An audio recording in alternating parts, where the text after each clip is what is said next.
Social মিডিয়ায় সুখী দাম্পত্য, অতঃপর ট্র্যাজেডি। প্রশ্ন ঘিরে সামাজিক মাধ্যমে আলোচনা। রাজধানীর মিরপুর ডিওএইচএস এ নিজের বাসায় গলায় ফাঁস দিয়ে আত্মহত্যা করেছেন ছোট পর্দার অভিনেতা জাহের আলভীর স্ত্রী আফরা ইবনাত ইকরা।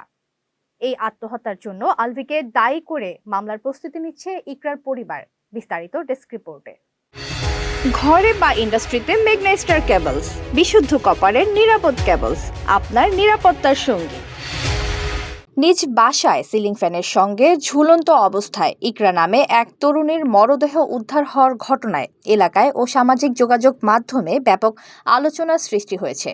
প্রাথমিকভাবে ঘটনাটি আত্মহত্যা বলে ধারণা করছে পুলিশ। জানা গেছে, মাত্র ৫ থেকে ৬ দিন আগে স্বামী জাহির আলভীরের জন্মদিন উপলক্ষে ইকরা ও তাদের সন্তান মিলে তাকে সারপ্রাইজ দেন। সেই মুহূর্তের একটি ভিডিও সামাজিক যোগাযোগ মাধ্যমে ছড়িয়ে পড়ে, যেখানে তাদের একটি সুখী পরিবারের চিত্র দেখা যায়। HPL uPVC pipe and fittings, শক্ত, মজবুত ও দীর্ঘস্থায়ী এক পাইপে জীবন পার। তবে ঘটনার পর অনলাইনে বিভিন্ন আলোচনা সামনে এসেছে। সামাজিক যোগাযোগ মাধ্যমে দাবি করা হচ্ছে, তিথি নামের এক তরুণীর সঙ্গে জাহির আলভীরের ঘনিষ্ঠতা নিয়ে পারিবারিক অশান্তির সৃষ্টি হয়েছিল। ওই তরুণীর জন্মদিন উপলক্ষে এবং নেপালে একটি শুটিংয়ে একসঙ্গে যাওয়ার বিষয়টিও আলোচনায় এসেছে। তবে এসব তথ্যের বিষয়ে এখনো পর্যন্ত পুলিশ বা পরিবারের পক্ষ থেকে আনুষ্ঠানিক কোনো বক্তব্য পাওয়া যায়নি।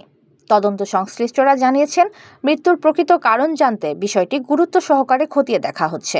মৃতদেহ কুর্মিটোলা জেনারেল হাসপাতাল থেকে সরোয়ার্দী মেডিকেল কলেজ হাসপাতালে ময়নাতদন্তের জন্য নেওয়া হয়েছে। বাসার সিসিটিভি ক্যামেরা ও অন্যান্য আলামত সংগ্রহের মাধ্যমে পুলিশ তদন্ত চালাচ্ছে।